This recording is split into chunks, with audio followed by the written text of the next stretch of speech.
Friends, welcome to our channel Active Commerce Learning. I am Sakshi. कैसे हैं आप सब लोग? आई होप आप सब लोग अच्छे होंगे, अच्छे से पढ़ाई कर रहे होंगे। लास्ट क्लास में हमने chapter number first business studies का nature and significance of management शुरू किया था और मैंने काफी सारे टॉपिक्स आपको समझा दिए थे। आई होप आपने वो लास्ट वीडियो देख ली होगी और नहीं देखी हो तो पहले वो वीडियो देख के आना, तभी आपको ये चैप्टर आगे समझ आएगा। और मैंने जैसे आपको बताया था, हम अपने इस चैनल पे economics class twelfth as well as business class twelfth cover कर रहे हैं। तो आपने देखा होगा कुछ वीडियोस आपको मैक्रो इकोनॉमिक्स के भी देखने को मिले हैं, नेशनल इनकम के, तो आप उसको भी वहां से गो थ्रू कर सकते हैं। Okay, so without wasting your much time, let's begin with the chapter. हम लोग इसका पार्ट टू आज स्टार्ट कर रहे हैं और मैं आपको स्टार्ट कराऊंगी आज। एक मिनट। हम लोग को आज स्टार्ट करना है। यस, हमने लास्ट क्लास में स्टार्ट किया था ऑब्जेक्टिव्स ऑफ मैनेजमेंट। ऑब्जेक्टिव में मैंने आपको बताए थे तीन तरीके के ऑब्जेक्टिव्स होते हैं: organisational objective, social objective and personal objective. तो लास्ट क्लास में हम लोगों ने ऑर्गेनाइजेशनल ऑब्जेक्टिव और सोशल ऑब्जेक्टिव कर लिया था। आज हमको पर्सनल ऑब्जेक्टिव स्टार्ट करना है। बट पर्सनल ऑब्जेक्टिव को स्टार्ट करने से पहले मैं आपको उस दोनों का ब्रीफ थोड़ा सा बता देती हूँ। हमने जो ऑर्गेनाइजेशनल ऑब्जेक्टिव था वो क्या होता है? ऑर्गेनाइजेशनल ऑब्जेक्टिव मतलब economic objective of the organisation, जिसका मेन जो मोटिव होता है वो होता है टू अर्न प्रॉफिट, बिजनेस में ग्रो करना, सरवाइव करना और प्रॉफिट अर्न करना। सेकंड मोटिव होता है हमारा सोशल, मतलब हमने अच्छा सोसाइटी में अपना नाम कमा लिया है, ब्रांड वैल्यू कमा ली है, प्रॉफिट हमारी कंपनी कमा रही है। उसके बाद हम करेंगे सोशल ऑब्जेक्टिव, मतलब सोसाइटी को भी बेनिफिट होना चाहिए, उससे कोई हार्म नहीं पहुंचना चाहिए। हम उस प्रोडक्ट से, हमारे जो भी हम प्रोडक्ट दे रहे हैं या फिर जो भी हम सर्विसेज दे रहे हैं, वो फ्रेंडली सर्विसेज हो, उसमें कोई मतलब ऐसा हजार्डियस मटेरियल यूज नहीं होना चाहिए। ये हमारा सोशल ऑब्जेक्टिव था। और अब हम करेंगे पर्सनल और इंडिविजुअल ऑब्जेक्टिव। मतलब देखो, ऑर्गेनाइजेशन के पॉइंट ऑफ व्यू से सोच लिया, सोसाइटी के पॉइंट ऑफ व्यू से सोच लिया, अब एक पर्सनल भी तो मोटिव होना चाहिए ना, कि मतलब जो सर्विसेज दे रहा है अगर उसकी ही पर्सनल नीड्स भी फुलफिल नहीं हो रही हैं, अगर वो सेटिस्फाई नहीं है काम करने से, तो ऑर्गेनाइजेशन कैसे ग्रो करेगी? अगर कोई एम्प्लॉय वर्क कर रहा है और वो अपने वहां पे सेटिस्फाई नहीं है, क्यों सेटिस्फाई नहीं? क्योंकि जितना उससे काम ले रहे उतनी उसकी उसको पे स्केल नहीं दी जा रही है, मतलब सैलरी नहीं दी जा रही है, या उधर वर्किंग कंडीशंस अच्छी नहीं है। तो वो क्या होगा? पर्सनल फैक्टर, उसका मतलब वो जो पर्सनली ऑब्जेक्टिव होगा वो फुलफिल नहीं होगा। इसलिए तीनों चीजें होना बहुत जरूरी है। मैं आपको पर्सनल और इंडिविजुअल ऑब्जेक्टिव और अच्छे से समझाती हूँ। Personal objective of a management और कंसर्न विद, देखो मैंने जो भी आपको वर्ड बोला, विद सेटिस्फाइंग डाइवर्स, डाइवर्स मतलब different need of the employees, मतलब एम्प्लॉयज की जो पर्सनल नीड्स होती हैं वो भी फुलफिल होना बहुत जरूरी है। और पर्सनल नीड्स के अंदर क्या क्या आता है? First is financial need. Financial need मतलब पैसा, मतलब सैलरी। जितना आपसे काम ले रहे हैं, क्या आपको वैसी सैलरी मिल रही है? क्या आपको कुछ एक्स्ट्रा बोनस वगैरह, कुछ पर्क्स मिलते हैं कि नहीं मिलते हैं? सोशल नीड्स मतलब आप जो काम कर रहे हो आपको उसके लिए रिकॉग्नाइज करा जा रहा है, मतलब हाँ वो अप्रिशिएट कर रहे हैं कि आपने हाँ इतना अच्छा काम किया है। And next is higher level needs, और आपकी जो पर्सनल ग्रोथ और डेवलपमेंट, ऐसे नहीं आप 5-10 सालों से एक ऑर्गेनाइजेशन में काम कर रहे हो और 5 सालों से उसी पोजीशन पे हो, आपको ना प्रमोशन मिल रहा है, ना आपको कोई मतलब अथॉरिटी मिल रही है, ना कोई रेस्पॉन्सिबिलिटी ढंग से दी जा रही है आपको, ना आपके ऊपर ट्रस्ट है, तो आप ऐसे ऑर्गेनाइजेशन में सरवाइव नहीं कर पाओगे। क्यों? क्योंकि आपको भाई आपकी जो इतनी मेहनत कर रहे हो उसको कोई वैल्यू ही नहीं मिल रही है, उसको कोई रिकॉग्नाइज ही नहीं कर रहा है, इसलिए आप वहां पे काम नहीं कर पाते हो। आगे चलते हैं। हायर लेवल नीड्स में क्या आता है? Personal growth and development. Management has to reconcile personal objective, मतलब मैनेजमेंट को पर्सनल ऑब्जेक्टिव भी उतने ही ध्यान से देखने हैं जितने वो पर्सनल इकोनॉमिकल और सोशल ऑब्जेक्टिव को देखता है। क्योंकि देखो, हम लोग अगर एक एम्प्लॉय सेटिस्फाई नहीं होगा तो वो काम अच्छे से नहीं करेगा। अगर काम अच्छे से नहीं करेगा तो क्या होगा? देखो बोलो ना, आपस में सब लिंक्ड है। अगर वो काम अच्छे से नहीं करेगा तो ऑर्गेनाइजेशन को प्रॉफिट ही नहीं होगा, क्योंकि वो मन से काम ही नहीं कर रहा। और अगर हमारा फर्स्ट ही ऑब्जेक्टिव फुलफिल नहीं होगा इकोनॉमिक वाला, तो हमारा सेकंड ऑब्जेक्टिव भी फुलफिल नहीं होगा। तो मतलब हमारी ये जो पूरा सर्किल है, ये कैसा हो जाएगा? डिस्टर्ब हो जाएगा, खराब हो जाएगा, मतलब हमारे ये ऑब्जेक्टिव्स फुलफिल नहीं होंगे। आई होप आपको इतनी बात समझ आई होगी। आगे चलते हैं। Importance of management. क्या इंपॉर्टेंस है मैनेजमेंट की? देखो मैंने आपको बताया था, किसी भी ऑर्गेनाइजेशन को अच्छे से चलने के लिए मैनेजमेंट की बहुत ज्यादा जरूरत होती है। तो किसी भी ऑब्जेक्टिव को फुलफिल करने के लिए, किसी भी जगह को सक्सेसफुल बनाने के लिए मैनेजमेंट चाहिए होता है। देखो लिखा हुआ है, Successful organization do not achieve their goal by chance but following a deliberate process called management. सिर्फ हम लोग ये बाय चांस से फुलफिल हो जाता, हाँ बाय लक था, चलो ठीक है, हाँ ऐसे तुक्के में कुछ कर दिया और वो हमने अपना गोल अचीव कर लिया और काम हो गया हमारा, नहीं। ये एक पूरा प्लान्ड प्रोसेस होता है। सबसे पहली चीज ही मैंने आपको ये समझाई थी चैप्टर शुरू करते टाइम कि व्हाट इज मैनेजमेंट, मैनेजमेंट क्या है, और उधर ही मैंने आपको बताया था कि मैनेजमेंट इज अ प्रोसेस, और वो प्रोसेस कैसा होना चाहिए, इफेक्टिव एंड एफिशिएंट। ये तीनों टर्म्स बहुत इंपॉर्टेंट है, प्रोसेस, इफेक्टिवनेस एंड एफिशिएंसी। ये सब मिलकर ही एक मैनेजमेंट बनाते हैं। ठीक है। A business enterprise rises to the top because of the quality of management. मतलब अगर मैनेजमेंट अच्छा है ना, तो समझो आपकी ऑर्गेनाइजेशन अगर यहाँ है ना, तो यहाँ से यहाँ भी पहुंच जाएगी। और अगर आपका मैनेजमेंट ही खराब है, तो अगर आपकी ऑर्गेनाइजेशन टॉप पे है ना, तो टॉप से भी नीचे आ जाएगी। आपको इतनी बात समझ आ गई? तो मतलब जो भी सारा गेम है वो किस पर डिपेंड करता है, level and quality of management. कैसी मैनेजमेंट आपकी ऑर्गेनाइजेशन में रन कर रही है, कैसा प्रोसेस रन कर रहा है, किस प्लानिंग से आप काम कर रहे हो। ऑन दी अदर हैंड अगर हम दूसरी जगह पे देखें, तो लैक ऑफ प्रॉपर मैनेजमेंट, अगर लैक मतलब कमी है मैनेजमेंट के अंदर, तो उससे क्या होगा, ज्यादा ज्यादा वेस्टेज होगा, टाइम भी खराब होगा, मनी भी खराब होगी और एफर्ट भी खराब होंगे। मतलब हमारा टॉप, हम ऊपर हैं, लेकिन अगर ये सारी चीजें खराब है हमारी, तो हम ऊपर से जल्दी से नीचे आ जाएंगे, क्योंकि इनडायरेक्टली बोले तो हमारी मैनेजमेंट ही खराब है। इसलिए हम बोलते हैं management is a gaining importance day by day due to the following reason. इसलिए मैनेजमेंट और दिन बर दिन इंपॉर्टेंट होता जा रहा है, क्योंकि बिना मैनेजमेंट के कोई भी ऑर्गेनाइजेशन सक्सेसफुल नहीं हो पाती है। मैनेजमेंट किस चीज में काम करती है, किस किस मोटिव होते हैं मैनेजमेंट के काम करने के। तो फर्स्ट इज मैनेजमेंट हेल्प करती है इन अचीविंग ग्रुप गोल। मैंने ऊपर भी आपको समझाया था, और मैंने आपको बार बार कह रही हूँ, आपको हेडिंग्स ऐसे के ऐसे ही लर्न करनी है। आप हेडिंग्स को बार बार लिखो, जैसे आपको headings as it is mind में फिट हो जाए। अगर आपकी हेडिंग अच्छी होगी तो एग्जामिनर आपको मार्क्स देगा। अंदर का मैटर आपने चाहे उतना अप टू मार्क नहीं लिखा है, लेकिन आपने हेडिंग मतलब एग्जैक्ट लिखी है जो उसमें पूछी गई है, तो आपको मार्क्स मिलेंगे। और अगर आपने अंदर का भी लिखा है, तो और भी अच्छे मार्क्स मिलेंगे। देखो बीएसटी एक ऐसा सब्जेक्ट होता है जो बहुत स्कोरिंग सब्जेक्ट होता है, उसमें आप इजीली अच्छे मार्क्स स्कोर कर सकते हो। और उसके लिए आपको प्रैक्टिस चाहिए होती है, आपको स्टार्टिंग से ही बहुत ज्यादा लिखने की आदत डालनी पड़ेगी, क्योंकि बिजनेस के पेपर में इतना लेंदी पेपर आता है, क्वेश्चन छूट जाते हैं। ठीक है, आपको आते हुए भी छूट जाएगा, इसलिए आप स्टार्टिंग से ही मतलब make sure that you are making your notes on the daily basis, you are writing the answers, you are writing the points, so that day by day आपकी अंदर इंप्रूवमेंट आए, आंसर्स लिखने की हैबिट हो, आपको point as it is mind में learn हो जाए। जब आप पॉइंट के अंदर का मटेरियल लिखने लगो, तो आपको कुछ भी याद करने की जरूरत नहीं पड़े, आपकी थॉट और आपने जो समझा है वही आपको अच्छे से हेल्प करेगी लिखने में। और आपको अंदर का लिखने की जरूरत नहीं, आप मेरी वीडियो को ही 2-3 बार सुनोगे, तो आपको मेरी बातें, मेरे एग्जाम्पल से आपको इतने अच्छे से याद हो जाएंगे कि आप एग्जाम में बहुत अच्छा कंटेंट लिख पाओगे। ठीक है, चलो इधर आ जाते हैं वापस। Management helps in achieving group goal. Group गोल क्या होता है, ग्रुप गोल मतलब जो पूरी ऑर्गेनाइजेशन का गोल है। जैसे हम 5 एम्प्लॉइज काम कर रहे हैं, ऐसे नहीं मैं अपने पर्सनल गोल के लिए काम कर रही हूँ, मेरा जो पीयर है वो अपने, जो मेरा दूसरा कलीग है वो अपने ऑब्जेक्टिव के लिए काम कर रहा है, तो ऐसे ऑर्गेनाइजेशन कभी भी सक्सेसफुल नहीं होगी।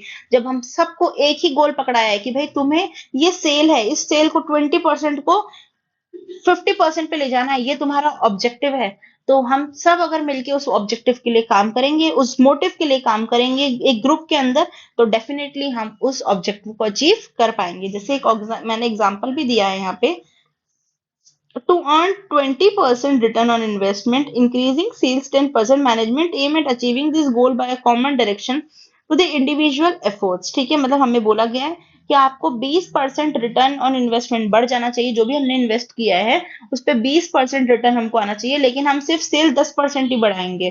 ठीक है, और आप सबको मिलकर इसके लिए काम करना है। तो क्या होगा, हम अगर पूरा एक ही सब लोग मिलकर एक ही डायरेक्शन में काम करेंगे, एक ही गोल के लिए काम करेंगे, तो डेफिनेटली उस गोल को अचीव कर पाएंगे। Management increase efficiency. अगर मैनेजमेंट अच्छा होगा तो आपकी एफिशिएंसी अच्छी होगी, लेकिन अगर मैनेजमेंट खुद ही इतना लेजी है ना, वो मतलब टाइम से आते ही नहीं है, कोई टाइम से आपको काम देते ही नहीं है, उनका खुद को ही ऑब्जेक्टिव नहीं पता, तो आप भी कभी एम्प्लॉयज भी ढंग से काम नहीं करते हैं। इसीलिए एक ऑर्गेनाइजेशन को अच्छा बनाने के लिए मैनेजमेंट बहुत इंपॉर्टेंट की रोल प्ले करता है। इसलिए आगे जाके हम कुछ और भी पढ़ेंगे कि मैनेजमेंट एक आर्ट भी है, एक साइंस भी है, कैसे है वो भी पढ़ेंगे। तो मैनेजमेंट इंक्रीज एफिशिएंसी, मैनेजमेंट क्या बढ़ाता है? एफिशिएंसी बढ़ाता है। The aim of a manager is to reduce the cost, मतलब मैंने आपको बताया था एफिशिएंसी मतलब उधर क्या, कॉस्ट कम करना, टाइम से काम करना और प्रोडक्टिविटी बढ़ाना। और ये सब कैसे हो सकता है? अगर अच्छी प्लानिंग होगी, अच्छी ऑर्गेनाइजिंग होगी, अच्छी डायरेक्टिंग होगी, कंट्रोलिंग, तो ये अगर ये सारे फैक्टर्स हमारे हैं तो ऑर्गेनाइजेशन गोल ऑटोमेटिकली अचीव होगा। इसलिए बोलते हैं management increases efficiency. For example, the purchase manager of a leading book shop maintain the stock on the continuous basis. एक परचेज मैनेजर है जो शॉप के स्टॉक कंटिन्यूअस मतलब डेली बेसिस पे मेंटेन करता है। It help him to place the order well in advance. तो क्या होगा, उसको पहले से पता होता है कि अच्छा ये मैं रोज डेली बेसिस से मेंटेन कर रहा हूँ, तो मुझे पता है ये अच्छा ये चीज कमी हो गई है, मुझे इस चीज का ऑर्डर देना है। तो वेल इन एडवांस वो चीजों को मंगवा के रखता है, जैसे आगे ऐसे नहीं हो कि भाई कस्टमर उसके पास लेने आ रहे हैं लेकिन उसके पास में वो सामान ही नहीं है देने के लिए। इन सब प्रॉब्लम से बचने के लिए, इन सारी सिचुएशन से बचने के लिए वो स्टॉक को अपने पास पहले से ही रखता है। तो इससे क्या हो रहा है, आप अच्छा मैनेजमेंट कर रहे हो, मतलब आप एकदम वेल अवेयर हो कि आपके ऑर्गेनाइजेशन में किस चीज की जरूरत है, आप उसको एडवांस में मंगा के रख रहे हो, जैसे आपके एम्प्लॉइज फालतू ना बैठे हैं और आपके काम के अंदर डिले ना आए। ठीक है। Next, management creates a dynamic organisation. Management dynamic organisation create करता है। डायनेमिक क्या होता है मैंने आपको पिछले वीडियो में समझाया था, नहीं किसी ने देखा हो तो जाके उसको देखिए। ठीक है, डायनेमिक मतलब चेंजिंग इन्वायरमेंट। मैनेजमेंट क्या क्रिएट करता है? चेंजिंग ऑर्गेनाइजेशन क्रिएट करता है। सारे ऑर्गेनाइजेशन है उनका फंक्शंस, उनका इन्वायरमेंट क्या होता है, उनके फैक्टर्स, उनके गोल सबके अलग अलग होते हैं और उन अलग अलग गोल्स को करने के लिए अलग अलग तरीके का मैनेजमेंट होता है। और आपने देखा ये एक्सटर्नल एनवायरनमेंट जैसे ही चेंज होता है वैसे ही हमारी मैनेजमेंट भी चेंज होती है। इसलिए हम बोलते हैं ना कि हम एक रिजिड मैनेजमेंट नहीं फॉलो कर सकते कि हाँ मतलब एक बार बना दिया और उसको ही फॉलो करते रहेंगे, तो ऐसा पॉसिबल नहीं है। हमें टाइम टू टाइम चेंज करना पड़ेगा, जैसे इन्वायरमेंट की नीड्स होगी, सोसाइटी की नीड्स होगी, डिमांड होगी, उस तरीके से ही मैनेजमेंट भी चेंज करना पड़ेगा। इसलिए management is a dynamic process और मैनेजमेंट ही ऑर्गेनाइजेशन को डायनेमिक बनाता है। चलो आगे चलते हैं। Management helps in achieving personal objective. Management help करता है पर्सनल ऑब्जेक्टिव्स को भी अचीव करने में। कैसे? मैनेजर्स मोटिवेट्स, मैनेजर क्या करता है, मोटिवेट करता है और leads his team in such a manner that individual manner members are able to achieve personal goal. मतलब वो इस तरीके से मैनेजमेंट प्लान करते हैं कि उससे आपके पर्सनल गोल्स भी अचीव हो और ऑर्गेनाइजेशन का ओवरऑल ऑब्जेक्टिव भी अचीव हो। आप लोग टीम स्पिरिट में मतलब मिलजुल के काम करें, कॉपरेशन के साथ काम करें और पूरा ग्रुप एक तरीके से मिलकर काम करे, जैसे ऑर्गेनाइजेशन की भी सक्सेस हो और ग्रुप की भी सक्सेस हो। Next, management helps in development of society. मैंने देखो अभी ऊपर आपको जो पॉइंट बताए थे, सोशल ऑब्जेक्टिव, पर्सनल ऑब्जेक्टिव्स, ये वही सारी बातें हमारे पास घूम फिर के आ रही हैं। Helps in development of the society. Management किस चीज के लिए काम करता है कि आपके इकोनॉमिक मोटिव के साथ साथ आपकी सोसाइटी का भी वेलफेयर होना चाहिए। आप गुड क्वालिटी प्रोडक्ट्स दे रहे हो, अच्छी सर्विसेज दे रहे हो, एम्प्लॉयमेंट अपॉर्चुनिटीज क्रिएट कर रहे हो और न्यू टेक्नोलॉजीज भी लेकर आ रहे हो। ठीक है। नेक्स्ट देखो, मैंने आपको अभी ऊपर बोला था कि देखो मैनेजमेंट सिर्फ एक मैनेजमेंट प्रोसेस ही नहीं है, सिर्फ एक नाम ही नहीं है, लेकिन मैनेजमेंट एक कला भी है, एक आर्ट भी है। अब वो कैसे है अभी समझते हैं। तो नेचर ऑफ मैनेजमेंट के अंदर फर्स्ट आता है हमारा management as an art. Art क्या होती है? आर्ट एक स्किल होती है, एक कला होती है, जो क्या होती है, आप लोग किसी किसी के अंदर बाय बर्थ होती है और कोई उसको सीखता है। ठीक है, मतलब आपका पैशन होता है उसके लिए। Art is the skillful and personal application of existing knowledge to achieve a desired result। मतलब आपके अंदर उस चीज की नॉलेज है, आप अपनी पूरी वो कला लगा देते हो उस चीज को अचीव करने के अंदर। It can be acquired through study, या तो पढ़कर करते हो उस चीज को या फिर ऑब्जर्व करके या एक्सपीरियंस करके। ठीक है, मैंने कहा कि भाई है ना आपको बहुत अच्छा डांस आता है, तो अब आप जब किसी को तैयार कर रहे हो डांस के लिए तो आप उसको अपनी वो कला सिखा रहे हो। ठीक है, वो कला है आपके अंदर जो आप अपने पर्टिकुलर पर्सन को सिखा रहे हो। जैसे है ना, existence of a theoretical knowledge, personalise application and based on practice and creativity. मतलब आपको उसको थ्योरेटिकल नॉलेज भी, आप उसके एप्लीकेशन भी पता है, किधर रुकना है, किधर डांस करना है, किधर कौन सी स्टेप करनी है। ठीक है, और आपको उसकी पूरी क्रिएटिविटी, प्रैक्टिस सब कुछ आता है ना। और इसी तरीके से मैनेजमेंट में भी होता है। Management can be said to be an art since it satisfy the following criteria. Art क्यों बोला गया है? क्योंकि वो बहुत सारी क्राइटेरियाज को फुलफिल करता है। एग्जिस्टेंस ऑफ थ्योरेटिकल नॉलेज, मतलब उसमें सिर्फ ऐसे नहीं कला है तो सिर्फ डांस ही कला होती है, नहीं, हर हर जो भी स्किल होती है वो हर एक स्किल एक कला होती है। कैसे? अब मैनेजमेंट को आर्ट क्यों बोला गया है? क्योंकि एग्जिस्टेंस ऑफ थ्योरेटिकल नॉलेज, क्योंकि उसके अंदर थ्योरेटिकल नॉलेज भी आती है। क्या आती है? Theoretical knowledge. अब आप सोच रहे हो कि थ्योरेटिकल नॉलेज कैसे आती है, अभी मैं आपको बताती हूँ। Art is always based on certain theoretical knowledge. सिर्फ आर्ट मतलब ऐसे ही नहीं है कि भाई डांस करना, सिंगिंग करना, ड्राइंग करना यही सिर्फ एक आर्ट है, नहीं, इनके पीछे भी थ्योरेटिकल कंसेप्ट होता है।